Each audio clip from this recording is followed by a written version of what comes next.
કાલે લઈશું. અને કાલે આપણે રામજીનો જન્મ કરાવવાનો છે અને સાથે સાથે મારા વાલાનો ગોવિંદનો પણ ગોપાલનો પણ જન્મ છે. તો કોઈ પણ જો થાકી ગયા હોય, હારી ગયા હોય ને એ બધાએ કાલે નાચવાનો છે, આનંદ કરવાનો છે. અને આ સચ્ચિદાનંદ છે. તમે અહીંયા આનંદ કરશો ને તો દુનિયામાં બધે તમને આનંદ ને આનંદ જ મળશે. ત્યાં પછી તમારે દુઃખી થવું પડશે નહીં. 5 મિનિટ માટે આપણે રાસ તરફ જઈએ છીએ, કારણ કે કૃષ્ણનું નામ હોય અને રાસ ન હોય ને એવું બને નહીં. એટલે પહેલા આપણે રાસ લઈ લઈએ અને પછી આગળ વધીએ. બધાને રાસ રમવો છે ને? મને અવાજ નથી સંભળાતો.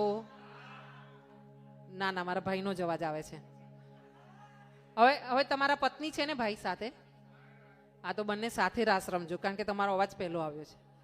એટલે હું બને ત્યાં સુધી જોડે આવ્યા છો ને તો જોડે જ રમજો. હા, એટલે એને આશીર્વાદ મળે કે આમ જ બે જણા ખુશ રહેજો. આવો, માનસી દીદી તમને રાસ રમાડે છે અને આનંદ કરીએ છીએ ને પછી આરતી તરફ જઈએ છીએ.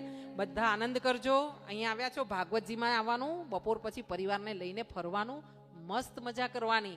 આ સમય છે ને ભગવાને આપેલો છે તમને દયા કરીને, ફરી પાછી ક્યારે આવે ન આવે. આ